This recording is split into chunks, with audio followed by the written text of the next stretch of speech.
சிறகடிக்க ஆசை சீரியலோட upcoming episode என்ன பார்க்கலாம். முத்துவும் மீனாவும் ரொம்ப சந்தோஷமாக வீட்டுக்கு வராங்க. அண்ணாமலை வீட்டில் உள்ள எல்லாருக்கும் மீனாவுக்கு இந்த வாய்ப்பு கிடச்சிருக்கு, சிந்தாமணி தான் வேணும்னே மீனாவுக்கு பிரச்சனை செஞ்சுருக்காங்கன்ற உண்மையும் தெரிஞ்சுக்கிறாங்க. முத்து வீட்டுக்கு வந்த உடனே எல்லாருக்கும் ஸ்வீட் எல்லாம் கொடுக்குறாரு. உடனே மீனா சொல்கிறாங்க, எனக்கு இந்த வாய்ப்பு கிடைக்கும்னு நான் நினைக்கவே இல்லை. ஏன்னா சிந்தாமணி அவங்களுக்கு இந்த வாய்ப்பு கிடைக்கணுன்றதுக்காக நிறைய முயற்சி செஞ்சாங்க. ஆனால் என் மேலே உள்ள நம்பிக்கையில் எல்லாரும் எனக்கு உதவி செஞ்சுருக்காங்க அப்படின்னு ரொம்ப சந்தோஷமாக மீனா பேசுகிறாங்க. இதை பார்த்துட்ருக்க மனோஜ் வந்து, என்ன இவங்க எதுக்கு ரொம்ப பெருமையாக பேசிக்கிறாங்க? அம்மா, என்னம்மா மீனாவும் முத்துவும் ரொம்ப சந்தோஷமாக இருக்காங்க, இப்படி இந்த வாய்ப்பு கிடைச்சாலும் என்னம்மா பிரயோஜனம் அப்படின்னு சொல்லும்போது, மீனா வந்து எப்படியாவது முன்னேறணும்னு நினைக்கிறா. அதனால தான் அதான் இந்த வாய்ப்பு மீனாவுக்கு கிடைக்கக்கூடாதுன்னு நான் நினச்சேன்ல. ஏன் முன்னாடி அவங்க ரொம்ப சந்தோஷமாக இருக்காங்களாம். அதை எனக்கு புரிய வைக்கிறதுக்காக தான் மீனா இப்படிலாம் பேசிகிட்டு இருக்கா. மனோஜ், உனக்கு மட்டும் பெரிய பணக்கார வீட்டு பொண்ணா பார்த்து கல்யாணம் பண்ணி வச்சிட்டேன்னு வையேன், அதுக்கப்புறம் மீனாவும் முத்துவும் இந்த வீட்டில் இருக்கக்கூடாதுன்னு இவங்க 2 பேரையும் இங்கேருந்து அனுப்பிடுவேன். அது மட்டும் இல்லை மனோஜ், உனக்கு கல்யாண ஏற்பாடெல்லாம் செய்ய போகிறேன். இங்கே வந்து ஸ்வேதா சொன்ன மாதிரி அவங்க வீட்டில் உள்ள எல்லார்கிட்டையும் நான் வர பேச போகிறேன்ல. ஸ்வேதாவோட ஃப்ரெண்டு வீட்டில் உள்ள எல்லாரும் இந்த கல்யாணத்துக்கு மட்டும் சரின்னு சொல்லிட்டாங்கன்னா அப்புறம் நான் ரொம்ப சந்தோஷமாக இருப்பேன். அது மட்டும் இல்லாமல் நீயும் வெளியூருக்கு கிளம்பி போயிடுவ. ஆனால் அதுக்கு முன்னாடி என்னுடைய வீட்டு பத்திரத்தை நீ திருப்பி வாங்கி தரணும் அப்படின்னு பேசும்போது, அம்மா எனக்கு ஞாபகம் இருக்குமா, அது எப்படிம்மா வீட்டு பத்திரத்தை திருப்பி வாங்காமல் இருப்பேன்? அம்மா, நான் கஷ்டப்பட்டு வேலை செய்கிறேம்மா. ஆனால் இந்த பிஸ்னஸ் நான் நல்லபடியாக நடத்தணும்னு நீங்கள் தானம்மா சிந்தாமணிக்கிட்ட பேசி எனக்கு உதவி செஞ்சுருக்கீங்க. ஃபினான்சர்கிட்ட நீங்கள் வந்து பேசுனதுக்கு அப்புறமா தானம்மா எனக்கு வந்து என் மேலே உள்ள நம்பிக்கையில் என்னை நம்பி பணம் கொடுத்தாங்க. அதெல்லாம் நான் மறக்கவே மாட்டேம்மா அப்படின்னு சொல்லும்போது, பரவாயில்ல மனோஜ், நீ மறக்கவே வேண்டாம். ஆனால் இப்போ நான் சொல்கிறத கேளு. எப்படியாவது நீ கண்டிப்பாக வீட்டு பத்திரத்தை சீக்கிரமாக திருப்பி வாங்கிடணும். எப்படியும் அந்த ரோகிணியால் இனி பிரச்சனை செய்ய முடியாது. ரோகிணிக்கு டிவோர்ஸ் கிடச்சிரும். அதனால் இனி உன்னுடைய வாழ்க்கை ரொம்ப சந்தோஷமாக இருக்க போகுது பாரு. ஆனால் இந்த மீனாவும் முத்துவும் தன்னுடைய திறமையால் முன்னேறணும்னு நினைக்கிறாங்களாம். அதனால் வீட்டில் எல்லாரும் ரொம்ப பெருமையாக பேசுகிறாங்க. உன்னை பற்றி யாரும் புரிஞ்சுக்க மாட்டேங்கிறாங்க அப்படின்னு சொல்லும்போது, அம்மா நானும் நல்லபடியாக பிஸ்னஸ் செஞ்சு முன்னேறணும்னு நினச்சேன். ஆனால் எனக்கு கல்யாணம் ஆனதுக்கப்புறம் நான் தான் வெளியூருக்கு போயிடுவேன்ல. அப்புறம் என்னுடைய கடையை இந்த மீனாவும் முத்துவும் பார்த்துக்கிட்டுமா அப்படின்னு சொல்லும்போது, நீ சொல்கிறதெல்லாம் சரிதான். ஆனால் மீனாவுக்கும் முத்துவுக்கும் நம்ம கடையை வந்து கொடுக்கவே கூடாது. ஏன்னா நம்ம நினைக்கிற மாதிரி மீனாவும் முத்துவும் வந்து அந்த கடையை வச்சு முன்னேறவும் கூடாது. ஏன்னா ரோகிணி தான் இந்த கடையை வந்து உனக்காக ஆரம்பித்து கொடுத்துருக்கா. உங்கள் அப்பா 27 லட்ச ரூபா பணத்தை நீ தானே எடுத்துகிட்டு வந்து பிஸ்னஸ் ஆரம்பிச்சிருக்க. அதனால் இந்த கடை எப்பயுமே உனக்காக தான் இருக்கணும். நீ வெளியூருக்கு போனாலும் எப்படியாவது இந்த கடையை நடத்துறதுக்கு நம்ம வேறு ஏதாவது ஏற்பாடு பண்ணணும். ஆனால் உன்னுடைய கடையை மீனாவுக்கும் முத்துவுக்கும் தரவே கூடாது. புரியுதா மனோஜ் அப்படின்னு சொல்லும்போது, நீங்கள் சொல்கிறதெல்லாம் சரிதாம்மா. மீனாவுக்கும் முத்துவுக்கும் நம்ம என்றைக்கும் உதவி செய்யக்கூடாது. ஆனால் மீனா முத்து செய்கிற உதவியால் தான் எனக்கு என்னை நம்பி எனக்கு காயத்ரி மேடம் உதவி செய்வேன்னு சொல்லியிருக்காங்க. அதனால் இப்போ பொறுமையாக தாம்மா இருக்கணும் அப்படின்னு சொல்லிட்டு, நீங்கள் கோவப்படாமல் இருங்கம்மா. இப்படி இந்த வாய்ப்பு கிடைச்சா மட்டும் மீனாவும் முத்துவும் முன்னேறிடுவாங்களா? வேணும்னே அவங்கள ரொம்ப பெருமையாக பேசணும்னு எல்லாரும் பேசிகிட்டு இருக்காங்க. சரிம்மா, நம்ம வேலையை பார்க்கலாம் அப்படின்னு சொல்லும்போது, என்ன மனோஜ், நாங்கள் சந்தோஷமாக பேசிகிட்டு இருக்கோம், நீ என்ன அம்மா கிட்ட பேசிகிட்டு இருக்க? ஸ்வீட்டெல்லாம் எடுத்துக்க மனோஜ் அப்படின்னு சொல்லும்போது, எனக்கு இந்த ஸ்வீட்டெல்லாம் வேண்டாம் அப்படின்னு சொல்கிறாங்க. என்ன மனோஜ், நீ பிஸ்னஸ் ஆரம்பித்தப்ப நாங்கள் எல்லாரும் உனக்கு துணையாக இருந்தோம், உதவி செஞ்சோம். இப்போ மீனாவுக்கு இவ்வளோ பெரிய வாய்ப்பு கிடச்சிருக்குன்னு சந்தோஷமாக பேசிகிட்டு இருக்கோம், நீ என்ன கண்டுக்காமல் இங்கேருந்து கிளம்புற அப்படின்னு சொல்லும்போது, விஜயா சொல்கிறாங்க, முத்து, நீ வேணும்னா மீனாவை விட்டு கொடுக்காம பெருமையாக பேசலாம். ஆனால் எனக்கு இதெல்லாம் கொஞ்சம் கூட பிடிக்கவே இல்லை அப்படின்னு சொல்லும்போது, அம்மா எனக்கு தெரியுமா மீனாவுக்கு இந்த வாய்ப்பு கிடைக்கக்கூடாதுன்னு நீங்கள் என்னென்ன பிரச்சனை செய்யணும்னு நினச்சிங்க, எல்லாமே எனக்கு தெரியுமா. ஆனால் என்ன செய்ய, நீங்கள் நினச்ச மாதிரி நடக்கவே இல்லையே. ஏன்னா மீனாவுக்கு இந்த வாய்ப்பு கிடச்சிருச்சுமா அப்படின்னு சொல்லும்போது, மீனாவை பார்க்குறதுக்காக அங்கே எல்லாரும் வராங்க. மீனா உங்கள் வீட்டுக்கு தான் வரணும்னு நினச்சேன்னு சொல்லும்போது, என்னது மீனாவோட வீடுன்னு சொல்கிறாங்க, இது என்னுடைய வீடு அப்படின்னு விஜயாவுக்கு ரொம்ப கோவம் வருது. உடனே மீனா கிட்ட வந்து எல்லாரும் பேசுகிறாங்க. ஸ்ருதி சொல்கிறாங்க, மீனா பரவாயில்ல, உங்களுக்கு இந்த வாய்ப்பு கிடைச்ச உடனே எல்லாரும் தேடி வந்து உங்களை எவ்வளோ பெருமையாக பேசுகிறாங்க. சிந்தாமணி உங்களுக்கு பிரச்சனை செஞ்சதால் உங்களுக்கு இந்த வாய்ப்பு கிடைக்கக்கூடாதுன்னு சிந்தாமணி மட்டும் இல்லை, விஜயாத்தை, மனோஜ்னு எல்லாரும் யோசிச்சாங்க. ஆனால் இப்போ உங்களை எல்லாரும் பாராட்டி பேசுறதெல்லாம் பார்த்துட்டு விஜயாத்தை பேரதிர்ச்சியோடு நிற்கிறாங்க. என்ன விஜயாத்தை, நான் சொல்கிறது எல்லாமே சரிதானே அப்படின்னு ஸ்ருதி சொல்லும்போது உடனே இங்கே விஜயாவுக்கு ரொம்ப கோவம் வருது. நான் எதுக்காக வந்து பேரதிர்ச்சியோடு நிற்கணும், எதுக்கு மீனாவை எல்லாரும் பாராட்டி பேசுனா இதை பற்றி நான் யோசிக்கணும் அப்படின்னு சொல்கிறாங்க. அதெல்லாம் இருக்கட்டும் விஜயாத்தை, மீனாவை பார்க்குறதுக்காக எல்லாரும் வந்திருக்காங்க, நீங்கள் தானே எங்கள் எல்லாருக்கும் காஃபி கொடுக்கணும் அப்படின்னு சொல்கிறாங்க ஸ்ருதி. ஸ்ருதி, என்னம்மா இப்படி பேசுகிற, நான் உன்னுடைய மாமியார் தானே, மீனாவுக்கு சப்போர்ட் பண்ணுறதுக்காக இப்படிலாம் பேசுகிறதா, மீனாவை பார்க்க தானே வந்திருக்காங்க, மீனா அவங்களுக்கெல்லாம் காஃபி கொடுக்கட்டும் அப்படின்னு சொல்லும்போது உடனே ஸ்ருதி சொல்கிறாங்க, விஜயாத்தை இனி அதெல்லாம் நடக்காது, மீனாவுக்கு நிறைய வேலை இருக்கும், மீனா எல்லாருக்கும் உதவி செய்கிறதுக்காக தான் இந்த வாய்ப்பு கிடைக்கணும்னு மீனா நினச்ச மாதிரி எல்லாம் நல்லபடியாக நடந்துருச்சு, அதனால் நீங்களே எல்லாருக்கும் காஃபியெல்லாம் கொண்டு வந்து கொடுங்க அப்படின்னு சொல்லும்போது விஜயா ரொம்ப கோவமா, என்ன முத்து இதெல்லாம் அப்படின்னு கேட்குறாங்க. அம்மா, இன்றைக்கி ஒரு நாள் தானம்மா, மீனாவை எல்லாரும் பாராட்டி பேசுகிறாங்க, இப்போ நீங்கள் தானம்மா மீனாவோட மாமியார், அதனால் மீனாவுக்கு ஒரு நல்லது நடந்திருக்குண்ணா நீங்கள் சந்தோஷப்படுறீங்களோ இல்லையோ, ஆனால் இப்போ காஃபியெல்லாம் எடுத்துகிட்டு வாங்கம்மா அப்படின்னு முத்து சொல்லும்போது மனோஜ் வந்து, என்னம்மா எல்லாரும் இப்படி பேசுகிறாங்க, அம்மா நீங்கள் யாருக்கும் காஃபியெல்லாம் கொடுக்கக்கூடாதுமா அப்படின்னு சொல்லும்போது மனோஜ், வேறு வழியே இல்லை, உங்கள் அப்பா அப்புறம் நம்மக்கிட்ட தான் கேள்வி கேட்பாங்க, நான் பேசாமல் காஃபி எடுத்துகிட்டு வரேன் அப்படின்னு சொல்லிட்டு விஜயா எல்லாருக்கும் காஃபியெல்லாம் கொண்டு வந்து கொடுக்குறாங்க. உடனே இங்கே மீனா ரொம்ப சந்தோஷப்படுறாங்க. பரவாயில்லையே, இங்கே விஜயாத்தை என் வீட்டுக்காரர் முத்து சொன்னதை கேட்டு எல்லாருக்கும் காஃபியெல்லாம் வேறு எடுத்துகிட்டு வந்திருக்காங்க, இப்படி நடக்கும்னு நான் எதிர்பார்க்கவே இல்லை, ஆனால் இதெல்லாம் பார்க்கும்போது ரொம்ப சந்தோஷமாக தான் இருக்குது. அப்படியே விஜயாத்தை வீட்டில் இருக்க எல்லா வேலையும் பார்த்துக்கிட்டாங்கன்னா ரொம்ப நிம்மதியாக இருக்கும், சந்தோஷமாக இருக்கும். ஆனால் விஜயாத்தை தான் அப்படி செய்ய மாட்டாங்களே, ஆனால் என்னன்னு தெரியல, இப்போ என்னை பார்க்க வந்த எல்லாருக்கும் காஃபியெல்லாம் கொண்டு வந்து கொடுக்குறாங்க, ரொம்ப சந்தோஷமாக தான் இருக்குது அப்படின்னு சொல்லிட்டு மீனா வந்து யோசிக்கிறாங்க. எல்லாருக்கும் காஃபி கொடுத்துட்டு ரொம்ப கோவமாக தன்னுடைய ரூமுக்கு போகிறாங்க விஜயா. நான் நினச்ச மாதிரியே எல்லாம் நடந்துருச்சு, மீனாவுக்கு இந்த வாய்ப்பு கிடைச்ச உடனே மீனாவை பார்க்குறதுக்காக என் வீட்டுக்கு எல்லாரும் வராங்க, மீனாவை பெருமையாக பேசுகிறாங்க, எல்லாருக்கும் நான் தான் காஃபி கொடுக்குறேன், மீனா அவங்கக்கிட்டலாம் சந்தோஷமாக பேசிகிட்டு இருக்கா, இப்படியே நடந்துட்டு இருந்தா அப்புறம் வீட்டில் இருக்க வேலையை மீனா செய்யவே மாட்டா, அதுக்கப்புறம் மீனாவுக்கு நான் அதை சமைச்சு கொடுக்கணும், மீனா சொல்கிற வேலையை செய்யணும், மீனாவை பார்க்க வர எல்லாருக்கும் காஃபி கொடுக்கணும், இப்படிலாம் நடக்கக்கூடாதுன்றதுக்காக தான் சிந்தாமணி என்கிட்ட சொன்னாங்க, எப்படியாவது சிந்தாமணிக்கு தான் இந்த வாய்ப்பு கிடைக்கும்னு நினச்சேன், ஆனால் இப்போ மீனாவுக்கு இந்த வாய்ப்பு கிடைச்ச உடனே மீனா முத்துவை கையில் பிடிக்க முடியல, இந்த வாய்ப்பு கிடைச்சதால மீனா முத்துவுக்கு வந்து எல்லாரும் வந்து பாராட்டுறாங்க, நல்ல பேர் வேற கிடைக்குது, அதனால தான் மீனா வந்து இவ்வளோ சந்தோஷமாக இருக்கா, அப்போ நாளையிலேருந்து நான் தான் வீட்டில் இருக்க வேலையெல்லாம் பார்க்கணுமா, மீனா என் பேச்சை கேட்கவே மாட்டாளா என்ன அப்படின்னு ரொம்பவே யோசிக்க ஆரம்பிக்கிறாங்க விஜயா.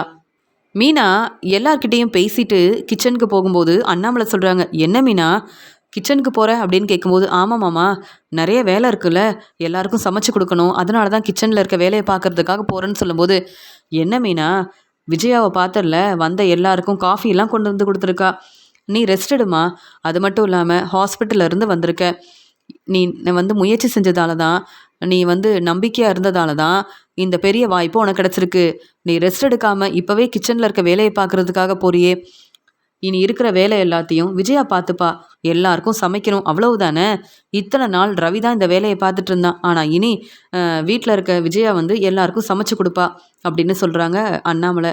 இது எல்லாத்தையும் தன்னுடைய ரூம்லேருந்து விஜயா வந்து கவனிக்கிறாங்க. ஏற்கனவே மீனா மேலே நான் ரொம்ப கோபமாக இருக்கேன், இதில் மீனா வந்து சமைச்சு கொடுக்கணும், என் பேச்சை தான் கேட்கணும்னு நான் நினச்சா, இப்போ ஏற்கனவே எல்லாருக்கும் காஃபியெல்லாம் கொடுத்துருக்கேன், இப்போ வீட்டில் எல்லாருக்கும் மறுபடியும் நான் தான் சமைச்சு கொடுக்கணும்னு என் வீட்டுக்காரர் அண்ணாமலை மீனா கிட்ட இவ்வளோ வந்து சப்போர்ட் பண்ணி பேசுகிறாரு, அப்போ நான் தான் வந்து இவங்க பேச்சை கேட்கணும், இவங்க யாரும் என் பேச்சை கேட்கவே மாட்டாங்கல்ல அப்படின்னு அண்ணாமலை மேலே ரொம்ப கோபமாக இருக்காங்க விஜயா. இங்கே விஜயா வந்து எப்பயும் போல் பார்வதி வீட்டுக்கு போகிறாங்க. பார்வதி விஜயாவுக்கு காஃபி எடுத்துகிட்டு வராங்க. எனக்கு இதெல்லாம் வேண்டாம் பார்வதி அப்படின்னு சொல்கிறாங்க. என்ன விஜயா, மீனாவுக்கு இவ்வளோ பெரிய வாய்ப்பு கிடச்சிருக்கு, சந்தோஷமாக எனக்கு ஸ்வீட்டெல்லாம் வாங்கிட்டு வருவ அப்படின்னு நினச்சேன், நீ என்ன ரொம்ப அமைதியாக இருக்க, காஃபி கொடுக்குறேன் வேண்டான்னு சொல்கிற, உனக்கு என்ன தான் ஆச்சு அப்படின்னு சொல்லும்போது, இல்லை நான் ரெஸ்ட் எடுக்கணும் பார்வதி, என்னால் இனி எந்த வேலையும் செய்ய முடியாது, அப்படி ஒரு நிலைமையில் இருக்கேன் அப்படின்னு சொல்கிறாங்க விஜயா. என்ன விஜயா, என்ன பேசிகிட்டு இருக்க, வீட்டில் இருக்க எல்லா வேலையும் உன்னுடைய மருமக மீனா பார்த்துக்கிறாங்க, எப்போ பார்த்தாலும் மீனா ஏதாவது ஒரு வேலையை செஞ்சுக்கிட்டே இருப்பாங்கன்னு நீ தானே உன்னுடைய மருமக மீனாவை பற்றி பேசுவ, இப்போ என்ன நான் வந்து ரெஸ்ட் எடுக்கணும், என்னால் ரொம்ப முடியல அப்படின்னு சொல்கிறியே, என்னதான் நடக்குதுன்னு ஒன்றும் புரியல, என்னாச்சு விஜயா அப்படின்னு சொல்லும்போது, இப்போ மீனா எந்த வேலையும் செய்கிறதே இல்லை, வீட்டில் இருக்க வேலையை நான் தான் செய்கிறேன், ஏன் எல்லாருக்கும் நான் தான் சமைச்சு கொடுக்குறேன். மீனா அப்படி கிச்சனில் இருக்க வேலையை பார்த்துட்டு இருக்கும்போது மீனாவை பார்க்கறதுக்காக யாராவது வந்துடுறாங்க. மீனா உடனே அவங்களுக்கு உதவி செய்யணுன்றதுக்காக பேச போயிடுறா. அப்புறம் கிச்சனில் இருக்க வேலையை யார் பார்க்குறது? அப்புறம் சமையல் வேலையை பார்க்குறது, துணி துவைக்கிறது, வீட்டை வந்து சுத்தம் செய்கிறதுன்னு எல்லா வேலையும் நான் தான் பார்த்துட்ருக்கேன். மீனாவுக்கு வீட்டில் இருக்க வேலையை செய்ய நேரமே இல்லைன்னு எல்லாரும் மீனாவை ரொம்ப பெருமையாக பேசுகிறாங்க, பாராட்டி பேசுகிறாங்க. மீனாவுக்கு இதனால தான் இந்த வாய்ப்பு கிடைக்கக்கூடாதுன்னு நினச்சேன். மீனாவும் என் பேச்சு கேட்கல, முத்துவும் என் பேச்சை கேட்கல. இப்போ நான் தான் அந்த வீட்டில் இருக்கிற எல்லா வேலையும் பார்த்துக்கிறேன். என்னால் முடியல பார்வதி அப்படின்னு சொல்கிறாங்க விஜயா. உடனே பார்வதி, என்ன விஜயா, வீட்டில் இருக்க வேலையெல்லாம் நீ தான் பார்க்குறியா? அப்போ மீனாவை நீ நல்லபடியாக கவனிச்சுக்கிறியா? கேட்கவே ரொம்ப சந்தோஷமாக இருக்குது. இப்போவாது நீ மனசு மாறிட்ட, திருந்திட்டேன்னு நான் சந்தோஷப்படுறேன். இத்தனை நாள் மீனா தானே வீட்டில் இருக்க வேலையெல்லாம் பார்த்துக்கிட்டாங்க. அப்போ மீனாவும் தனியாக அந்த வேலையெல்லாம் பார்க்க எவ்வளோ கஷ்டப்பட்டிருப்பாங்க. ஆனால் மீனாவை பற்றி நீ தான் யோசிக்கவே இல்லையே. இப்போ நீ தனியாக வேலை பார்க்கும்போது மட்டும்தான் இவ்வளோ வேலை செய்கிறேன்னு யோசிக்கிறியே, இதெல்லாம் சரியா விஜயா அப்படின்னு சொல்லும்போது, என்ன நீ என்னை பற்றி யோசிக்காமல் எனக்கு சப்போர்ட் பண்ணாமல் மீனாவுக்கு சப்போர்ட் பண்ணிகிட்ருக்க? மீனாவை பார்க்குறதுக்கு தினமும் யாராவது வந்துக்கிட்டே இருக்காங்க. மீனா கிட்ட பேசுகிறாங்க, உதவி கேட்குறாங்க. மீனா வேற இப்போ இந்த பெரிய வாய்ப்பு கிடைச்சதால எல்லாருக்கும் உதவி செய்கிறதுனால மீனாவுக்கு நல்ல பேர் கிடைக்கிறதுலாம் சரிதான். ஆனால் நான் தான் வீட்டில் இருக்க வேலையெல்லாம் பார்க்குறேன்னு மீனா கண்டுக்கவே மாட்டிக்கிறா. என்ன செய்ய, மீனாவை பார்க்க வர எல்லாருக்கும் ஜூஸ் கொடுக்க வேண்டியதாக இருக்குது, காஃபி கொடுக்க வேண்டியதாக இருக்குது. அவங்க என்ன கேட்டாலும் நான் தான் பதில் பேச வேண்டியதாக இருக்குது. ஏன்னா மீனாவுக்கு நிறைய வேலை இருக்கான். முத்துவும் மீனாவுக்கு சப்போர்ட் பண்ணுறதால என்னால் வீட்டில் இருக்க வேலையெல்லாம் கவனிக்கவே முடியல. எனக்கு வந்து ரெஸ்ட் எடுக்கணும், ஆனால் நேரமே கிடைக்க மாட்டேங்குதுன்னு சொல்லும்போது, பரவாயில்லையே, இப்போவாது மீனாவை பற்றி புரிஞ்சுக்கிட்டியா? பூ கடைக்கு போகணும், வேலை செய்யணும், டெக்கரேஷன் ஆர்டர் எடுத்து செய்யணும், வீட்டில் இருக்க எல்லா வேலையும் பொறுப்பாக பார்த்துக்கணுன்னு மீனாவுக்கும் ரெஸ்ட் எடுக்க நேரமே இல்லை. அதே மாதிரி மீனா ரெஸ்ட் எடுத்தால் உனக்கு பிடிக்காது. மீனா கிட்ட பேசி பிரச்சனை செய்வேன். அதானே உன்னுடைய வேலையாக இருந்தது. இப்போ புரிஞ்சுக்கிட்டியா மீனா அப்போ எவ்வளோ கஷ்டப்பட்டிருப்பான்னு? மீனாவும் உங்கள் வீட்டில் எல்லா வேலையும் தனியாக தானே பார்த்துக்கிட்டா. அப்போ உனக்கு மீனாவோட அருமை பெருமை என்னன்னு புரியல. ஆனால் இப்போவாது மீனாவை பற்றி புரிஞ்சுப்பேன்னு நினச்சா நான் மீனாவுக்கு சப்போர்ட் பண்ணுறது உனக்கு பிடிக்க மாட்டேங்குது. என்ன சொல்கிறதுன்னு எனக்கு தெரியல விஜயா அப்படின்னு சொல்லும்போது, என்ன பார்வதி இப்படி பேசிகிட்டு இருக்க அப்படின்னு கேட்குறாங்க. பரவாயில்ல விஜயா, இனியாவது மீனாவுக்கு என்ன வேணும்னு கேட்டு சமைச்சு கொடு. உன்னுடைய மருமக மீனா உங்கள் வீட்டில் இருக்கும்போது உங்கள் எல்லாரும் எவ்வளோ நல்லா பார்த்துக்கிட்டா. இனி மீனாவை நீ நல்லா பார்த்துக்க, அவ்வளவுதானே. மீனாவுக்கு நல்ல பேர் கிடைச்சா நீ சந்தோஷப்படணும். ஆனால் நீ இவ்வளோ யோசிக்கிற அப்படின்னு சொல்லும்போது, ஸ்ருதிக்கு இப்படி நல்ல பேர் கிடைச்சா நான் சந்தோஷப்பட்டிருப்பேன். ஸ்ருதியோட ரெஸ்டாரண்ட்டுக்கு நல்ல பேர் கிடைச்சாலும் நான் சந்தோஷப்பட்டிருப்பேன். ஆனால் மீனா என் மருமகளே இல்லை, இதில் நான் எப்படி சந்தோஷப்பட முடியும் சொல்லு அப்படின்னு சொல்லும்போது, அதானே நீ திருந்தவே மாட்ட. உனக்கு இந்த காஃபி வேணும்னா எடுத்துக்க, வேண்டானா நான் வந்து என் வேலையை பார்க்க கிளம்புறேன். இவ்வளோ நேரம் உன் மேலே உள்ள நம்பிக்கையில் பேசினேன், ஆனால் நீ மீனாவை புரிஞ்சிக்கவே மாட்டேன்னு இவ்வளோ பிடிவாதமாக பேசுகிறல்ல. இனி உன்கிட்ட பேசி எந்த பிரயோஜனமும் இல்லை. சரி, நானாவது என் வேலையை பார்க்குறேன். ஆனால் உன்ன மாதிரிலாம் நான் மீனாவை விட்டு கொடுத்து பேச மாட்டேன். மீனாவும் முத்துவும் ரொம்ப நல்லவங்க, அவங்களுக்கு எப்பயுமே நான் சப்போர்ட் பண்ணுவேன். நீயும் நல்ல மாமியாரா மீனாவுக்கு சப்போர்ட் பண்ணுற வழியை பாரு அப்படின்னு பேசிட்டு பார்வதி அங்கேருந்து போகிறாங்க. உடனே இங்கே சிந்தாமணி வராங்க. என்ன மேடம், பார்வதி இப்படிலாம் பேசிகிட்டு இருக்காங்க, எப்பயும் போல் மீனாவுக்கு தான் சப்போர்ட் பண்ணுறாங்களா அப்படின்னு கேட்கும்போது, சிந்தாமணி நீங்கள் சொன்ன மாதிரியே நடந்துருச்சு சிந்தாமணி அப்படின்னு சொல்கிறாங்க. எனக்கு தான் இந்த வாய்ப்பு கிடைக்கும்னு நினச்சேன், ஆனால் என்ன செய்ய, இப்போ மீனாவுக்கு இந்த வாய்ப்பு கிடச்சிருச்சு. யாருமே என்னை பாராட்டி பேச மாட்டேங்கிறாங்க, எனக்கு டெக்கரேஷன் ஆர்டர் கிடைக்கவே மாட்டேங்குது, என்ன செய்யணும்னு தெரியல விஜயா மேடம் அப்படின்னு சொல்கிறாங்க. நீங்கள் டெக்கரேஷன் ஆர்டர் கிடைக்கலன்னு பேசுகிறீங்க, மீனாவுக்கு இந்த வாய்ப்பு கிடைச்சதால மீனாவை பார்க்க வர எல்லாருக்கும் நான் தான் காஃபி கொடுக்குறது, ஜூஸ் கொடுக்குறது, வீட்டு வேலையெல்லாம் செய்கிறதுன்னு இப்படி மீனாவால் வீட்டில் இருக்க எல்லா வேலையும் நான் தான் பார்த்துக்கிறேன் சிந்தாமணி. நீங்கள் சொன்ன மாதிரியே நடந்துருச்சு சிந்தாமணி அப்படின்னு பேசுகிறாங்க. நான் தான் சொன்னல மேடம், இதனால தான் மீனாவுக்கு இந்த வாய்ப்பு கிடைக்கக்கூடாதுன்னு நானும் என்னால் முடிஞ்ச அளவு பிரச்சனை செஞ்சேன். ஆனால் மீனாவும் முத்துவும் இந்த வாய்ப்பு கிடைக்கணுன்றதுக்காக யோசித்து இப்போ சந்தோஷமாக அவங்க வேலையை பார்க்குறாங்க. ஆனால் என் நிலமையை பார்த்தீங்களா அப்படின்னு சொல்லும்போது, பரவாயில்ல சிந்தாமணி, நீங்களாவது உங்கள் வீட்டில் இருக்கீங்க, ஆனால் மீனா என் வீட்டில் இருக்காங்க. ஆனால் வர எல்லாரும் இதெல்லாம் மீனாவோட வீடுன்னு பேசுகிறாங்க, என்னால் பொறுமையாக இருக்கவே முடியலன்னு சொல்லும்போது, என்ன செய்ய முடியும், உங்கள் மருமக மீனாவை தான் எல்லாரும் பாராட்டுறாங்க, மீனாவுக்கு நல்ல பேர் கிடைக்குது, இனியும் பொறுமையாக இருக்காதீங்க, வீட்டில் இருக்க வேலையெல்லாம் மீனா தான் செய்யணும்னு நீங்கள் பிரச்சனை செஞ்சாதான் இந்த வீடு உங்கள் வீடாக வந்து நீங்கள் யோசிக்க முடியும். இல்லைனா மீனா இது என் வீடுன்னு சொல்லி உங்களை அங்கேருந்து அனுப்புனாலும் அனுப்பிடுவாங்க. நீங்கள் தான் மேடம் கவனமாக இருக்கணும் அப்படின்னு சொல்லும்போது, ஏற்கனவே வீட்டு பத்திரம் ஃபினான்சர்கிட்ட இருக்குது, இதில் சிந்தாமணி வேறு இப்படி பேசுகிறாங்களே என்ன செய்கிறது அப்படின்னு யோசிக்க ஆரம்பிக்கிறாங்க விஜயா. மீனா மேலேயும் முத்து மேலேயும் ரொம்ப கோபமாக இருக்காங்க விஜயா. சிந்தாமணி இப்படி பேசுகிறதெல்லாம் கேட்டுட்டு எப்படியாவது மீனா முத்துவை இங்கேருந்து அனுப்பிடணும். இல்லைனா சிந்தாமணி சொன்ன மாதிரியே மீனா கிட்ட எல்லாரும் ரொம்ப சந்தோஷமா பேசுறாங்க. மீனாவை பாராட்டி பேசுறாங்க. அதனால இது என்னுடைய வீடுன்னு மீனா என்கிட்ட பிரச்சனை செஞ்சுட்டா அப்புறம் நான் என்ன செய்ய முடியும்? அதனால ம், மீனா என் வீட்டில் இருக்கக்கூடாதுன்னு நான் எல்லார்கிட்டயும் பேசி தான் ஆகணும். வேற வழியே இல்லை அப்படின்னு விஜயா ரொம்பவே பதட்டமாக யோசிக்கிறாங்க. ஃபினான்சியர் ஆஃபீஸ்ல இருந்து இங்கே மனோஜுக்கு ஃபோன் பண்ணுறாங்க. மனோஜ் உங்ககிட்ட சார் பேசணும்னு சொல்கிறாரு அப்படின்னு சொல்கிறாங்க. சொல்லுங்கள் சார் அப்படின்னு சொல்லும்போது மனோஜ், நீங்கள் சரியாக வட்டி பணத்தை கொடுத்துட்றீங்க. ஆனால் என்கிட்ட வாங்கின பணத்தை உங்களால் இப்போ தர முடியாதுன்னு தெரியும். ஆனால் என்னுடைய பிஸ்னஸ்க்காக கொஞ்சம் பணம் தேவைப்படுது. அதனால் நீங்கள் எப்போ இந்த பணத்தை தரப்போகிறீங்க அப்படின்னு கேட்கும்போது, சார் இப்போ என்கிட்ட அவ்வளோ பணம் இல்லை சார். ஆனால் இந்த பணத்தை இப்போ என்னால் தர முடியாது சார். உங்களை நம்பி தான் நான் வந்து உங்கள் பேச்சை கேட்டு தான் வீட்டு பத்திரத்தை கொடுத்துருக்கேன். அப்படி இருக்கும்போது நீங்கள் இப்போ ஃபோன் பண்ணி பணம் கேட்டால் என்ன சார் செய்ய முடியும்? அதனால் கொஞ்ச நாள் பொறுமையாக இருங்க. நான் சொன்ன மாதிரியே வீட்டு பத்திரத்தை திருப்பி வாங்கிடுவேன். அது மட்டும் இல்லை சார், எங்கள் அம்மா எனக்காக நல்ல வரன் பார்த்துருக்காங்க. பெரிய பணக்கார வீட்டு பொண்ணாக பார்த்து கல்யாணம் பண்ணி வைக்கணும்னு எல்லா ஏற்பாடையும் செய்கிறாங்க. எனக்கு டிவோர்ஸ் கிடச்சதுக்கப்புறமா எனக்கு கல்யாண ஏற்பாடெல்லாம் செய்ய ஆரம்பிச்சிருவாங்க. அதுக்குள்ளே வீட்டு பத்திரத்தை நான் திருப்பி வாங்கிடுவேன் சார் அப்படின்னு சொல்லிட்டு சீக்கிரமாக பணத்தை திருப்பி தந்துடுவேன்னு சொல்லி பேசும்போது, அதெல்லாம் இருக்கட்டும் மனோஜ். ஆமாம், நீங்கள் பிஸ்னஸ் எப்படி செய்கிறீங்கன்னு கேட்க, பிஸ்னஸ் ரொம்ப நல்லபடியாக நடக்குது சார். என்ன, எனக்கு கல்யாணம் ஆனதுக்கப்புறமா நான் வெளியூர் போயிடுவேன் சார். அப்புறம் இந்த பிஸ்னஸை தான் வந்து ரவிக்கிட்டேயும் ஸ்ருதிக்கிட்டேயும் தான் இந்த பிஸ்னஸை வந்து நான் கொடுக்க போகிறேன் அப்படின்னு பேசிகிட்டு இருக்காங்க. அப்படியா மனோஜ், சரி. ஆனாலும் எனக்கு பணம் தேவைப்படுது. உங்களால் முடிஞ்ச அளவு பணத்தை ஏற்பாடு பண்ணுங்களேன். அதுக்கப்புறம் மீதி பணத்தை அப்புறமா நீங்கள் வீட்டு பத்திரத்தை திருப்பி வாங்கும்போது எனக்கு தர வேண்டியதான் அப்படின்னு சொல்லும்போது, அப்படியா சார், சரி, என்னால் முடிஞ்ச அளவு பணத்தை ஏற்பாடு பண்ணுறேன். பணத்தை ஏற்பாடு பண்ணிவிட்டு நானே வந்து அந்த பணத்தை கொடுத்துட்றேன் சார். என் மேலே உள்ள நம்பிக்கையில் எங்கள் வீட்டு பத்திரத்தை திருப்பி வாங்கி கொடுத்தீங்க. அதே மாதிரி என்னுடைய பிஸ்னஸ்க்கும் நீங்கள் பணம் கொடுத்து உதவி செஞ்சுருக்கீங்க. நீங்கள் சொல்லி நான் கேட்காம இருக்க முடியாது சார். கண்டிப்பாக பணத்தை ஏற்பாடு பண்ணுறேன் அப்படின்னு சொல்லிட்டு மனோஜ் வந்து ஃபோனை வைக்கிறாரு. மனோஜ் வந்து யோசிக்கிறாரு. ஏற்கனவே வீட்டு பத்திரத்தை திருப்பணும்னு அம்மா வேற சொல்லிட்டு இருந்தாங்க. என்கிட்ட அவ்வளோ பணம் இல்லை, என்ன செய்கிறது? என் ஃப்ரெண்டுக்கிட்ட தான் கேட்கணும். ஆனால் என் ஃப்ரெண்டு இப்போ என் கடையில் தான் வேலை பார்க்குறாரு. சரியாக அவருக்கு நான் சம்பள பணமும் கொடுக்கறதில்ல. யார்கிட்ட பணம் கேட்குறது, எப்படி உதவி கேட்குறது அப்படின்னு யோசிக்கிறாரு மனோஜ். ஆனால் மனோஜால் இந்த பணத்தை ஏற்பாடு பண்ணவே முடியல. விஜயா கிட்டேயும் இந்த பணத்தை கேட்க முடியாது. அதனால் சிந்தாமணி கிட்ட பேசி ஃபினான்சர்கிட்ட பேச வைக்கணும்.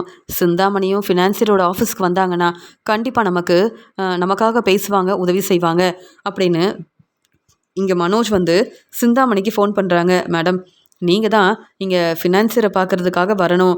இப்போவே பணம் வேணும்னு கேட்டால் எப்படி ஏற்பாடு பண்ண முடியும்? கண்டிப்பாக வீட்டு பத்திரத்தை நான் திருப்பி வாங்கிடுவேன் அப்படின்னு மனோஜ் சொல்லும்போது, என்னது வீட்டு பத்திரத்தை திருப்பி வாங்கிடுவீங்களா? என்ன மனோஜ், அப்போ சீக்கிரமாக இங்கே விஜயா சொன்ன மாதிரியே பணத்தை ஏற்பாடு பண்ணிடுவீங்களான்னு கேட்கும்போது, இப்போ என்கிட்ட பணம் இல்லை. ஆனால் நீங்கள் சொல்கிற மாதிரியே எல்லாம் நல்லபடியாக நடக்கும் அப்படின்னு சொல்கிறாங்க. அதானே பார்த்தேன். இப்போவே மனோஜ் வீட்டு பத்திரத்தை திருப்பி வாங்கிட்டா அப்புறம் விஜயாவோட வீடு எனக்கு எப்படி கிடைக்கும் அப்படின்னு சிந்தாமணி யோசிக்கிறாங்க. கவலைப்படாதீங்க மனோஜ், நீங்கள் இப்போ பணத்தை திருப்பி தர வேண்டாம், நான் பார்த்துக்கிறேன் அப்படின்னு சொல்கிறாங்க. பரவாயில்ல, நீங்கள் தான் என்னை நல்லா புரிஞ்சு வச்சுருக்கீங்க. அதனால தானே எனக்கு உதவி செய்கிறீங்க. அதனால் நீங்கள் வந்து ஃபினான்சர்கிட்ட பேசுனீங்கன்னா வீட்டு பத்திரத்தை இப்போதைக்கு திருப்பி வாங்க முடியாதுன்னு நீங்கள் தெளிவாக பேசி புரிய வைக்க முடியும். அம்மாவுக்கு இந்த உண்மை தெரிய வேண்டாம், ரொம்ப மனசு வேதனைப்படுவாங்க அப்படின்னு சொல்லும்போது, விஜயா மேடம் கிட்ட நான் சொல்லவே மாட்டேன். உங்களுக்காக ஃபினான்சர்கிட்ட நானே பேசுகிறேன். நான் சொல்லும்போது நீங்கள் ஃபினான்சியரோட ஆஃபீஸ்க்கு வந்துருங்க அப்படின்னு சொல்லிட்டு ஃபோனை வைக்கிறாங்க. இங்கே வந்து சிந்தாமணி இப்படி பேசுனதை கேட்டுட்டு ரொம்ப சந்தோஷமாக இருக்கிறாரு மனோஜ். இங்கே சிந்தாமணி யோசிக்கிறாங்க, ஏற்கனவே நமக்கு கிடைக்கிற இந்த வாய்ப்பும் கிடைக்கல. எப்படியாவது விஜயாவோட வீடு எனக்கு கிடைச்சே ஆகணும். அதனால் மனோஜுக்கு உதவி செய்கிற மாதிரி ஃபினான்சர்கிட்ட பேசி தான் ஆகணும். ஃபினான்சர் பணம் கேட்டால் நானே கொடுக்கணும், வேறு வழி இல்லை அப்படின்னு சொல்லிட்டு சிந்தாமணி அடுத்த நாள் ஃபினான்சரை பார்க்குறதுக்காக கிளம்பி வராங்க. ஃபினான்சர்கிட்ட வந்து சிந்தாமணி பேசுகிறாங்க. என்ன சார், நீங்கள் மனோஜ்கிட்ட பணம் கேட்டிங்கன்னா எப்படி மனோஜால் இப்போ பணம் தர முடியும்? ஏற்கனவே மனோஜோட பிஸ்னஸ் அவ்வளோ நல்லபடியாக நடக்கலைன்னு நான் வந்து தெரிஞ்சுக்கிட்டேன். மனோஜ் என்கிட்ட உதவி கேட்டார்.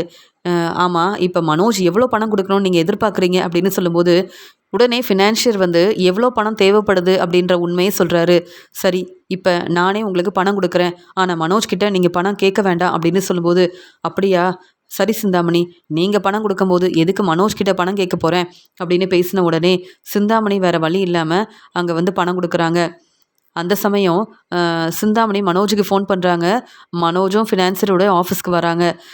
வந்த உடனே, சார் சிந்தாமணி உங்ககிட்ட பேசியிருப்பாங்கள்ல அப்படின்னு சொல்லும்போது, ஆமாம் மனோஜ், சிந்தாமணி பேசுனதை கேட்டுட்டு நானும் இப்போ உங்ககிட்ட பணம் வாங்க வேண்டான்னு முடிவெடுத்துட்டேன். நீங்கள் எப்போ வீட்டு பத்திரத்தை திருப்பணும்னு நினைக்கிறீங்களோ அப்போவே திருப்பி வாங்கிக்கலாம். அது வரைக்கும் நான் பொறுமையாக இருக்கேன் அப்படின்னு சொல்லும்போது, பரவாயில்ல சார், சிந்தாமணி பேசின உடனே நீங்கள் மனசு மாறிட்டீங்க, என்னை புரிஞ்சுக்கிட்டீங்க, அது வரைக்கும் எனக்கு ரொம்ப சந்தோஷந்தான் அப்படின்னு இங்கே வந்து பேசிகிட்டு இருக்காங்க மனோஜும் ஃபினான்சரும். சரி சார், நான் கிளம்புறேன். அதான் சிந்தாமணி வந்து எனக்காக பேசிட்டாங்கல்ல, என்ன எங்கள் அம்மாவுக்கு இந்த உண்மை தெரிய வேண்டாம்னு நினச்சேன். அதே மாதிரி சிந்தாமணி சரியான நேரத்தில் வந்து எனக்காக பேசி பெரிய உதவி செஞ்சுருக்காங்க. இப்போ தான் சார் பிஸ்னஸை நல்லபடியாக பார்த்துக்கிறேன் அப்படின்னு சொல்லும்போது, மனோஜ், நீங்கள் நினைக்கிறது எல்லாமே நல்லபடியாக நடக்க போகுது. விஜயா மேடம் உங்கள் வாழ்க்கைக்காக ரொம்ப யோசிக்கிறாங்க, நல்ல வரன் கிடைக்கணும்னு யோசிக்கிறாங்கன்னு சொல்லும்போது, அதான் எங்கள் சொந்தக்காரங்க இருக்காங்களே ஸ்வேதா, அவங்க ஃப்ரெண்டு வீட்டில் எனக்காக பேசுகிறதா இருக்காங்கன்னு சொல்லும்போது, அப்படியா, இதை பற்றி இங்கே விஜயா மேடம் என்கிட்ட சொல்லவே இல்லையேன்னு சிந்தாமணி யோசிக்கிறாங்க. அப்போ உங்களுக்கு நல்ல வரன் கிடச்சிருச்சா அப்படின்னு சொல்லும்போது, ஆமாம், நானும் சீக்கிரமாகவே வீட்டு பத்திரத்தை திருப்பி வாங்கிடுவேன், வெளியூருக்கும் போயிடுவேன் அப்படின்னு சொல்லிட்டு மனோஜ் அங்கேருந்து கிளம்புறாங்க. உடனே சிந்தாமணி யோசிக்கிறாங்க, விஜயா வர வர என்கிட்ட என்ன நடக்குதுன்னு சொல்கிறதே இல்லை. இப்போ கல்யாண ஏற்பாடெல்லாம் வேற செய்கிறாங்களா இந்த விஜயா, என்கிட்ட இதெல்லாம் சொல்லவே இல்லையே அப்படின்னு சிந்தாமணி வந்து யோசிக்கிறாங்க. மனோஜ் வந்து ரொம்ப சந்தோஷமாக அங்கேருந்து கிளம்புறாரு. எப்படியோ சிந்தாமணி பேசிட்டாங்க, இப்போ பணம் வேண்டான்னு ஃபினான்சர் பேசிட்டாரு, அது வரைக்கும் ரொம்ப சந்தோஷம்தான். நல்ல வேலை, அம்மாவுக்கு இதெல்லாம் தெரிஞ்சால் ரொம்ப மனசு வேதனைப்பட்டிருப்பாங்க. என்கிட்ட பணம் இல்லைன்னு அம்மா கிட்ட சொன்னால் அம்மா ரொம்ப என்கிட்ட கேள்வி கேட்பாங்க.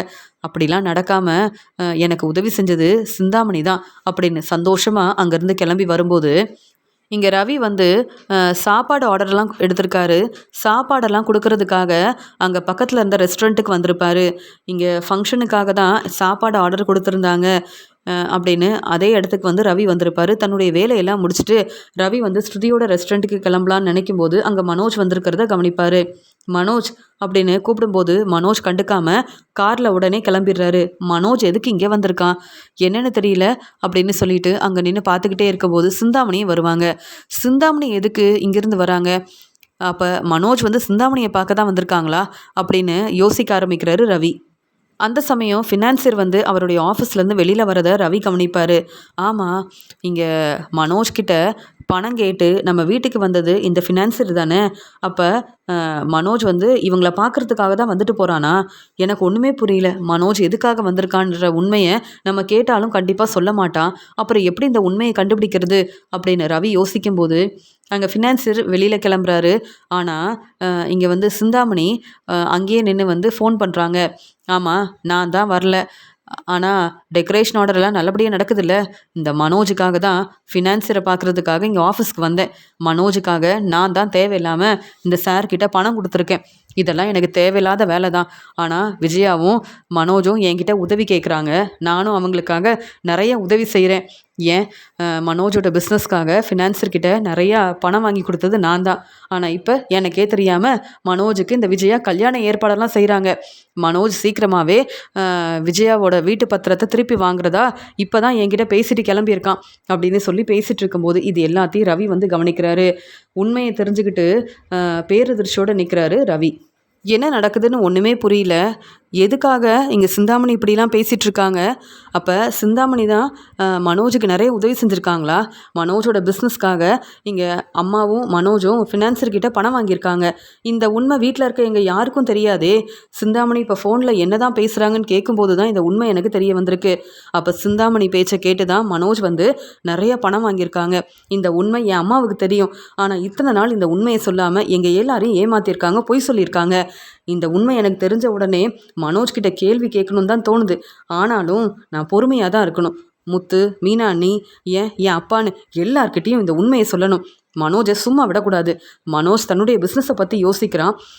நல்ல வாழ்க்கை அமையணும் அப்படின்னு யோசிக்கிறேன். ஆனால் வீட்டில் இருக்க எங்களை பற்றி என் அம்மாவும் யோசிக்கல, மனோஜும் யோசிக்கல அப்படின்னு உண்மையை தெரிஞ்சுக்கிட்டு ரொம்ப கோவமாக ரவி அங்கேருந்து கிளம்புறாரு.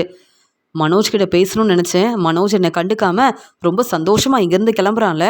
இன்றைக்கே வீட்டில் எல்லாரையும் கூப்பிட்டு இந்த உண்மையை சொல்லணும். இங்கே என் அம்மாக்கிட்டேயும் மனோஜ்கிட்டையும் கேள்விக்கு மேலே கேள்வி கேட்கணும். என் அப்பா ரொம்ப பாவம். மனோஜையும் இங்கே என் அம்மாவையும் ரொம்ப நம்புகிறாங்க. ஆனால் மனோஜும் இங்கே என் அம்மாவும் இப்படி இந்த உண்மையை சொல்லாமல் எங்களை ஏமாத்திட்டு இருக்காங்கல்ல. நான் கண்டிப்பாக இன்றைக்கி இந்த பிரச்சனையை பற்றி பேசியே ஆகணும் அப்படின்னு சொல்லிட்டு உடனே ரெஸ்டாரண்ட்டுக்கு கிளம்பி போகிறாரு ரவி.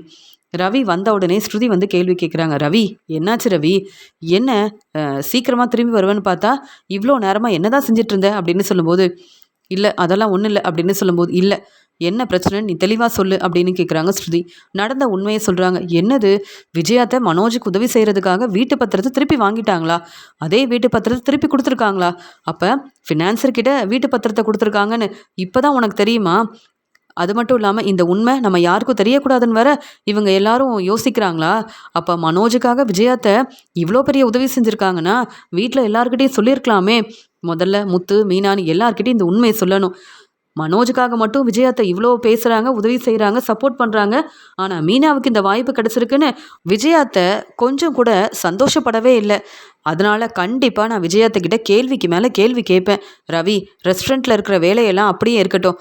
முதல்ல இந்த உண்மையை தெரிஞ்சுக்கிட்டு இந்த உண்மையை சொல்லாமல் இருக்கக்கூடாது. நமக்கு இந்த வேலையை விட இந்த உண்மையை முதல்ல சொல்லணும் அப்படின்னு சொல்லிட்டு ஸ்ருதியும் ரவியும் வீட்டுக்கு கிளம்பி வராங்க. வீட்டுக்கு இங்கே ரவி வந்த உடனே மீனா கேட்குறாங்க. என்ன ரவி, ஸ்ருதியும் வந்திருக்காங்க. இப்போ ரெஸ்டாரண்ட்டில் உங்களுக்கு நிறைய வேலை இருக்குமே, என்ன 2 பேரும் வந்திருக்கீங்க அப்படின்னு சொல்லும்போது, மீனா, உங்களுக்கு தெரியாத ஒரு உண்மையை இப்போ கண்டுபிடிச்சதே ரவி தான். அதான் வீட்டில் எல்லார்கிட்டையும் பேசலாமேன்னு வந்திருக்கேன் அப்படின்னு சொல்லும்போது, என்ன உண்மைங்க, என்ன பிரச்சனை ரவி, எந்த உண்மையை தெரிஞ்சுக்கிட்டீங்க அப்படின்னு சொல்லும்போது, மீனா நீ கொஞ்சம் பொறுமையாக இருங்க. இப்போ தான் முத்துக்கு ஃபோன் பண்ணேன். முத்து சவாரி முடிச்சுட்டு வீட்டுக்கு வரேன்னு சொல்லியிருக்காரு. அதே மாதிரி மனோஜுக்கும் ஃபோன் பண்ணேன். இப்போ மனோஜ் கடையில் இல்லைன்னு எனக்கு தெரியும். ஆனால் மனோஜ் எங்கே போயிருக்கான், யாரை பார்த்து பேசிட்டு வரான்னு எனக்கு தெரியும். மனோஜ் வரட்டும், நான் பேசிக்கிறேன்னு சொல்லும்போது அங்கே அண்ணாமலை, ஸ்ருதி, என்னம்மா ரெஸ்டாரண்ட்டில் வேலை இல்லையா என்ன? இல்லை 2 பேரும் வந்திருக்கிறீங்களே அதான் கேட்டேன்.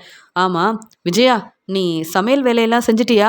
ஏன்னா ரவியும் ஸ்ருதியும் வந்திருக்காங்க, சாப்பாடெல்லாம் எடுத்து வை அப்படின்னு சொல்லும்போது, அதானே மீனா இருந்தாலும் இப்போ நான் தான் வேலையெல்லாம் பார்க்கணும் அப்படி தானே? ஏன் மீனா சாப்பாடெல்லாம் எடுத்து வைக்க மாட்டாங்களா, சமைச்சு தர மாட்டாங்களா அப்படின்னு சொல்லும்போது, போதும் விஜயா, தேவையில்லாமல் பேசாத. நம்ம வீட்டு மருமக ஸ்ருதிக்கும் மீனாவுக்கும் நீயே சாப்பாடெல்லாம் பரிமாறலாமே, எதுக்காக கோவமாக பேசுகிற? நீ தானே இன்னைக்கு சமைச்சு வச்சுருக்க, சாப்பாடை எடுத்து வச்சா எந்த தப்பும் இல்லை. நீ தான் இன்னைக்கு எல்லாருக்கும் சாப்பாடெல்லாம் பரிமாறணும், புரியுதா விஜயா அப்படின்னு சொல்கிறாங்க. உடனே ரவி சொல்கிறாங்க. அப்பா, இப்போ எங்களுக்கு சாப்பாடெல்லாம் வேண்டாம்ப்பா. நான் எதுக்காக வேலையெல்லாம் விட்டுட்டு வந்திருக்கேன்னு உங்களுக்கு தெரியல.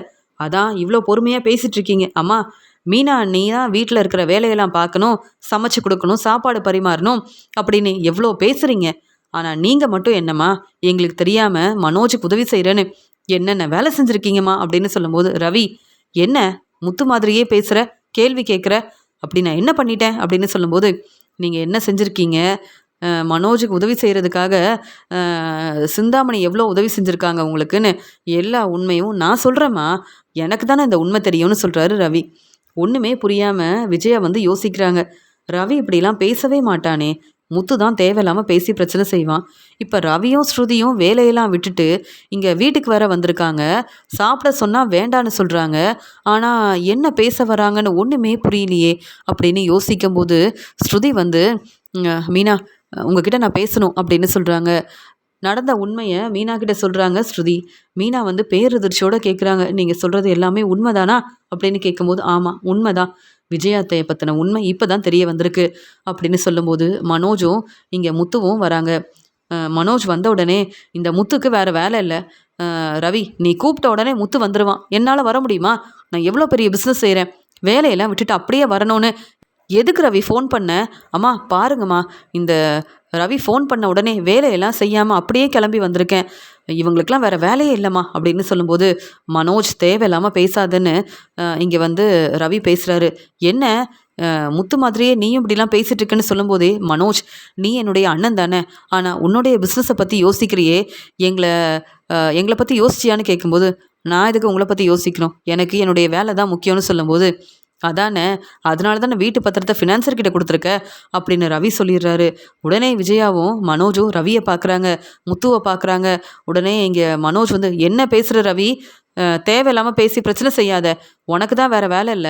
இங்க வந்து ஸ்ருதியோட ரெஸ்டாரண்ட்ல வேலை பார்க்குறேன். ஆனா நான் அப்படி இல்ல. கஷ்டப்பட்டு சம்பாதிக்கணும்னு எனக்குன்னு பிஸ்னஸ் இருக்கு, வேலை இருக்கு. அதெல்லாம் விட்டுட்டு உன் பேச்ச கேட்டு வந்தேன்ல, அதனால தான் நீ இப்படி கேள்வி கேட்குறல்ல" அப்படின்னு சொல்றாங்க. "ஆமா, நான் கேள்வி கேட்க தான் செய்வேன். நீ பதில் சொல்லி தான் ஆகணும். அப்படி பதில் சொல்லல, அப்புறம் நான் பொறுமையா இருக்க மாட்டேன்னு" சொல்லும்போது, "ஏன்? என்ன கேள்வி கேட்க போற?" அப்படின்னு சொல்லும்போது, "நம்ம வீட்டு பத்திரம் எங்க? எப்பயுமே இது என்னுடைய வீடுன்னு அம்மா சொல்வாங்கல்ல. வீட்டு பத்திரம் எங்க இருக்கு? எங்களுக்கு தெரியணும். எங்களால இந்த உண்மைய தெரிஞ்சுக்க முடியும். ஆனா நீ தான் இந்த உண்மைய சொல்லணும்."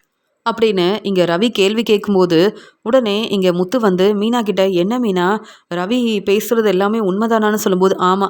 இப்பதான் ஸ்ருதி வந்து உண்மைய சொன்னாங்க. எனக்கும் இப்பதாங்க உண்மை தெரிய வந்தது.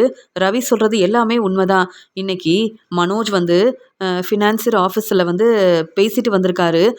மனோஜுக்கு உதவி செய்றது சிந்தாமணி தான். ஆனா சிந்தாமணி தான் வீட்டு பத்திரத்த நீங்க ஃபினான்சர் கிட்ட குடுக்கலான்னு யோசனை சொல்லியிருக்காங்க. அவங்க ஃபோன்ல பேசிட்டு இருக்கும்போது ரவிக்கு இந்த உண்மை தெரிஞ்சிருக்கு. வேணும்னா உங்க அண்ணன் மனோஜ் கிட்ட கேள்வி கேளுங்களேன். கேட்டு பாருங்களேன். இன்னைக்கு ஃபினான்சர எதுக்கு போய் பார்த்தாருன்னு உங்க அண்ணன் மனோஜ் வந்து சொல்லட்டுமே" அப்படின்னு மீனா சொல்லும்போது, "எனக்கும் இந்த பிரச்சனைக்கும் எந்த சம்மந்தமும் இல்ல. ரவி வந்து புரிஞ்சுக்காம பேசிட்டு இருக்கான். எனக்கு நெறைய வேலை இருக்கு. நான் கிளம்புறேன்னு" சொல்லும்போது, ரவி ரொம்ப கோவமா எல்லார் முன்னாடியும் இங்க விஜயா வந்து உண்மைய சொல்ல மாட்டேங்கிறாங்கன்ற கோவத்துல மனோஜ பலார்ன்னு வெளுத்து வாங்குறாரு. உடனே விஜயா, "ரவி" அப்படின்னு சொல்லும்போது, "போதுமா? இதுக்கு மேல மனோஜுக்கு சப்போர்ட் பண்ணீங்க. மனோஜ் என்னுடைய அண்ணன் தான். அதனால பொறுமையா இருந்தேன். ஆனா இனி அந்த மதிப்பு, மரியாதை மனோஜுக்கு கிடைக்கவே கிடைக்காது. எனக்கு உண்மை தெரியணும்" அப்படின்னு மனோஜ பலார்ன்னு வெளுத்து வாங்கின ரவி கேள்வி கேட்கும்போது, உடனே அண்ணாமலை ரொம்ப கோவமா, "விஜயா, முத்து வேணும்னா கோவப்படுவான். ஆனா முத்து உண்மைய தெரிஞ்சுக்கிட்டு தான் கோவப்படுவான். அதே மாதிரி ரவி இவ்ளோ பேசுறானா, கண்டிப்பா ஏதோ ஒரு காரணம் இருக்கு. ரவி பொய் சொல்லவே மாட்டான். நீங்க தான் பொய் சொல்றீங்க. உண்மைய சொல்றீங்களா இல்லையா?" அப்படின்னு சொல்லும்போது, "அப்பா, இதுக்கு மேல நான் பொய் சொல்ல விரும்பலப்பா. உண்மைய பேச போறேன்" அப்படின்னு சொல்லிட்டு, அங்க சிந்தாமணி பேச்ச கேட்டு ஃபினான்சர் கிட்ட வீட்டு பத்திரத்த குடுத்துருக்கோம். அம்மாவும் எனக்காக தான் உதவி செய்யணும்னு இப்படி ஃபினான்சர் குடுத்த பணத்த வாங்கிட்டாங்க. நீங்க ஏற்கனவே சொன்னீங்கப்பா, இப்படிலாம் செய்ய வேண்டான்னு. வேற வழி இல்லப்பா. எனக்கு வேற வழி தெரியலப்பா. அதனால தான் இப்படிலாம் செஞ்சுட்டேன். என்ன மன்னிச்சுருங்கப்பா அப்படின்னு மன்னிப்பு கேட்டு அழ ஆரம்பிக்கிறாரு. இங்க வந்து மனோஜ். உடனே ரவி சொல்றாரு, "நானும் தான் பிசினஸ் செய்யணும்னு ஆசைப்படுறேன். என்கிட்ட பணம் இல்லன்னு ஸ்ருதியோட ரெஸ்டாரண்ட்ல வேலை பார்க்குறேன். ஏன் அந்த பணம் எனக்கு கிடைச்சிருந்தா நான் ரெஸ்டாரண்ட் ஆரம்பிச்சிருக்க மாட்டேனா? அப்பாவோட ரூ. 27,00,000 பணத்த எடுத்துட்டு போனேன். அந்த பணத்த இப்ப வரைக்கும் அப்பா கிட்ட திருப்பி தரவே இல்ல. அதே மாதிரி வீட்டு பத்திரத்த வச்சு உன்னுடைய பிசினஸ்க்காக பணத்த ஏற்பாடு பண்ணியிருக்கேன். எனக்கு அந்த பணம் வேண்டாம். ஆனா உண்மைய சொல்லியிருக்கலாமே! அம்மாவும் எங்களுக்கு உதவி செய்றதில்ல. அப்பாவும் எப்படியாவது நேர்மையா, உண்மையா நாங்க சம்பாதிக்கணும்னு எங்களுக்கு சப்போர்ட் பண்ணாலும், அம்மா இப்படி செஞ்சதெல்லாம் சரியா? எங்களுக்கு நீங்க எந்த பணமும் தர வேண்டாம். ஆனா, நேர்மையா வீட்ல இருக்கிற வேலையெல்லாம் கவனிக்கிற மீனா அண்ணிய மருமகளா ஏத்துக்க மாட்டீங்க. இங்க முத்துவ ஏளனமா பேசுவீங்க. ஆனா என்ன கண்டுக்கவே மாட்டீங்க. மனோஜுக்கு மட்டும் இவ்ளோ உதவி செய்றீங்களே! இதெல்லாம் சரியாம்மா? நீங்க கண்டிப்பா பதில் சொல்லி தான் ஆகணும். எங்களுக்காக நீங்க என்னம்மா வந்து செஞ்சிருக்கீங்க? ஒண்ணுமே செய்யல. ஆனா மனோஜுக்கு மட்டும் இவ்ளோ உதவி செய்றீங்க. அப்புறம் நாங்க எதுக்கும்மா இந்த வீட்ல இருக்கணும்? அப்படின்னு ரவி கேள்விக்கு மேல கேள்வி கேட்க பதில் பேச முடியாம தல குனிஞ்சு நிக்கிறாங்க விஜயா. உடனே மனோஜ் வந்து, "பார்த்தீங்களாம்மா, இவங்களுக்கு பிஸ்னஸ் ஆரம்பிக்கணுன்ற எண்ணத்தில பணம் வேணுன்றதுக்காக தான் உங்ககிட்ட கேள்வி கேட்குறாங்க. நீங்க எதுக்கும்மா பதில் சொல்லணும்? மனோஜுக்கு தான் உதவி செய்வேன்னு சொல்லுங்கம்மா" அப்படின்னு சொல்லும்போது, ரவி ரொம்ப கோவமா மறுபடியும் மனோஜ பலார்ன்னு வெளுத்து வாங்குறாரு. இப்பவும், "அம்மா உன்னுடைய பேச்ச கேட்டு தான் எங்ககிட்ட பதில் சொல்லணும். அப்படிதானே? அம்மா எப்பயுமே உன்னுடைய பேச்ச கேட்கணும். உனக்கு உதவி செய்யணும். அப்புறம் நானும், முத்துவும் எதுக்கு இந்த வீட்ல இருக்கணும்? எங்களுக்குன்னு அம்மா என்னைக்கும் உதவி செய்ய மாட்டாங்க, சப்போர்ட் பண்ண மாட்டாங்க. அதனால இனி இந்த வீட்ல நான் இருக்க மாட்டேன்" அப்படின்னு சொல்றாரு. இங்க வந்து ரவி, "என்ன ரவி, நீயும் புரிஞ்சுக்காம இப்படி கோவப்படுற? நீ எங்க போகணும்னு நினைக்கிற? நீ எங்கேயும் போக வேண்டாம். நீ இந்த வீட்ல தான் இருக்கணும். என்ன மன்னிச்சிடுங்க. மனோஜுக்காக வீட்டு பத்திரத்த ஃபினான்சர் கிட்ட குடுத்தது நான் தான். மனோஜோட பிசினஸ்க்காக நெறைய உதவி செஞ்சிருக்கேன். ஆனா ரவிய பத்தியும் யோசிக்கல, முத்துவ பத்தியும் யோசிக்கல. அதான் ரவி கேள்வி கேட்கும்போது என்னால பதில் பேசவே முடியல. ரவி வந்து பேசுறது எல்லாமே சரிதான்னு எனக்கு தெரியும். இனி நான் மனோஜுக்கு மட்டும் உதவி செய்யணும்னு நினைக்கவே மாட்டேன் ரவி. அதுக்காக நீ இங்கேருந்து கிளம்பணும் அப்படின்னு நினைக்காத ரவி" அப்படின்னு ரவி கிட்ட மன்னிப்பு கேட்குறாங்க விஜயா. ஆனா ரவி, விஜயா மேல ரொம்ப கோவமா இருக்காங்க. இங்க வந்து ரவி சொன்ன உண்மையால் வீட்டில் உள்ள எல்லாருக்கும் இங்கே விஜயாவும் மனோஜும் வீட்டு பத்திரத்தை ஃபினான்சர் கிட்ட கொடுத்துருக்காங்கன்ற உண்மையை தெரிஞ்சுக்கிறாங்க. விஜயா கிட்ட எல்லாரும் கேள்விக்கு மேலே கேள்வி கேட்குறாங்க. ஆனால் விஜயா பதில் பேச முடியாமல் மன்னிப்பு கேட்குறாங்க. மனோஜ் வந்து இந்த உண்மையை ரவி கண்டுபிடிப்பான், எல்லார்கிட்டையும் இந்த உண்மையை சொல்வான்னு எதிர்பார்க்கல. எல்லார் முன்னாடியும் இந்த உண்மையை சொன்னது மட்டும் இல்லாமல் ரவி என்னை கேள்வி கேட்டு தலகுனிய வச்சிட்டான். என் அப்பா என்னை கேள்வி கேட்குறத விட இங்கே ரவி தான் வந்து இவ்வளோ கேள்வி கேட்டிருக்கான் அப்படின்னு ரவி வந்து எல்லார்கிட்டேயும் உண்மையை சொன்னதால் இங்கே ரவி மேலே ரொம்ப கோவமாக இருக்காரு மனோஜ்.